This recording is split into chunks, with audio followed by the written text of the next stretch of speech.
Assalamualaikum warahmatullahi wabarakatuh. Kembali lagi ke channel Umi bersama Umi Lia dengan moto cerdas, berakhlak, mumtaz, salam sains.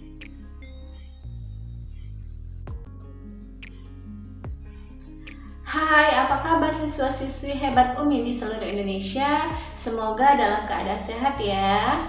Pada video kali ini, Umi akan membahas tentang sistem gerak pada tumbuhan. Kalau kemarin kita bahas tentang sistem gerak pada manusia, sekarang kita akan membahas sistem gerak pada tumbuhan.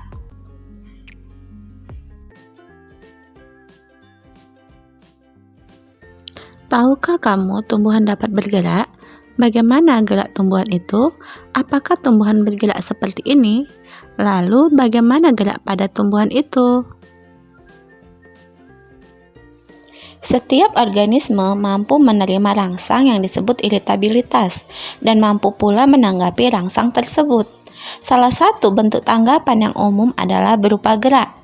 Gerak berupa perubahan posisi tubuh atau perpindahan yang meliputi seluruh atau sebagian dari tubuh.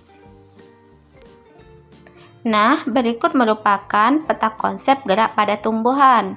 Yang pertama yaitu gerak higroskopis, kedua gerak eksionom, dan ketiga gerak endonom. Di mana gerak eksionom terbagi atas tiga.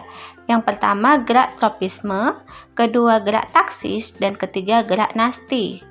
Di mana gerak tropisme terbagi kembali, terdiri dari yang pertama hidrotropisme, geotropisme, fototropisme, tikmotropisme, kemotropisme.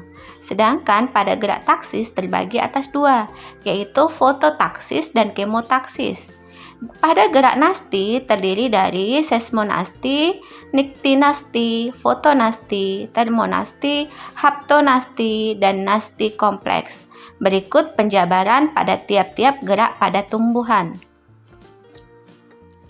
Gerak higroskopis, di mana gerak higroskopis merupakan gerakan yang terjadi pada tumbuhan yang disebabkan oleh pengaruh dari kadar air di dalam sel yang menyebabkan pengerutan tidak merata.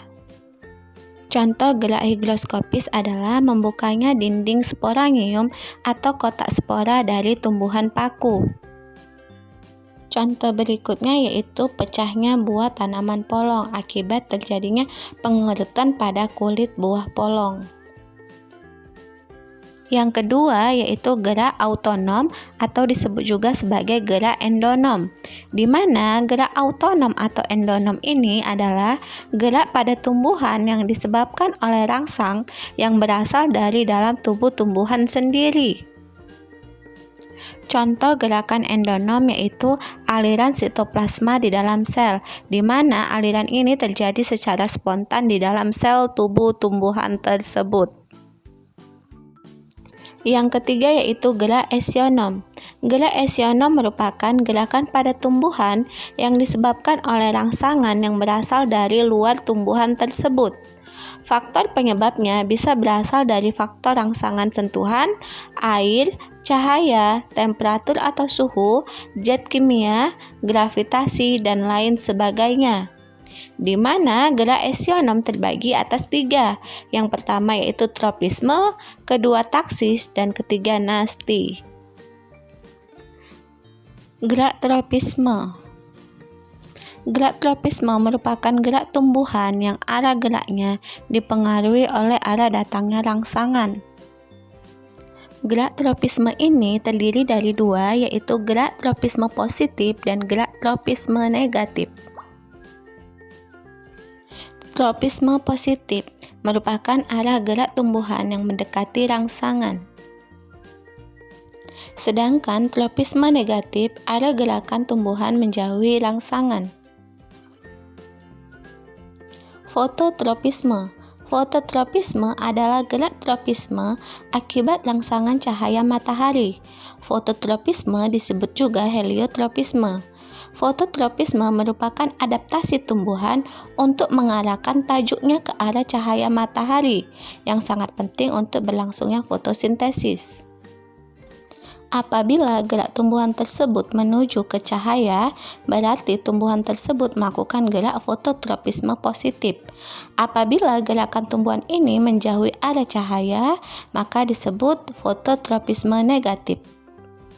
Geotropisme, di mana geotropisme merupakan gerakan bagian tumbuhan karena pengaruh gravitasi atau gaya tarik bumi, atau disebut pula gaya gravitropisme. Apabila arah pertumbuhan tersebut ke atas, maka termasuk geotropisme negatif. Akan tetapi, apabila arah pertumbuhan menuju ke bawah, berarti termasuk gerak geotropisme positif. Contoh geotropisme positif adalah pertumbuhan akar yang selalu menuju ke bawah atau ke dalam tanah. Dan contoh untuk geotropisme negatif adalah pertumbuhan batang yang selalu menuju ke atas. Berikutnya hidrotropisme, merupakan gerak bagian tumbuhan menuju ke arah yang basah atau berair. Arah pertumbuhan menuju tempat yang berair disebut gerak hidrotropisme positif. Dan apabila arah pertumbuhan tanaman menjauhi tempat yang berair disebut gerak hidrotropisme negatif. Contoh hidrotropisme positif adalah arah pertumbuhan ujung akar di dalam tanah yang selalu menuju ke tempat yang mengandung air. Tikmotropisme.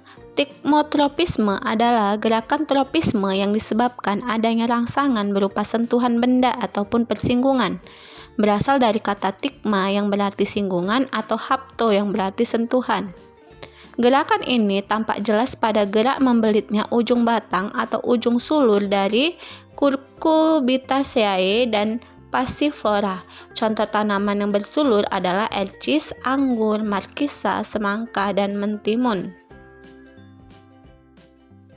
Kemotropisme, di mana kemotropisme yaitu gerak sebagian tubuh tumbuhan ke arah rangsangan bahan kimia. Gerak ini dapat dilihat antara lain pada pertumbuhan bulu serbuk sari menuju bakal buah ketika proses fertilisasi atau pembuahan pada Anthophyta, tumbuhan berbunga. Berikutnya gerak taksis. Gerak taksis merupakan gerak pindah tempat seluruh bagian tumbuhan yang arahnya dipengaruhi oleh sumber rangsangan.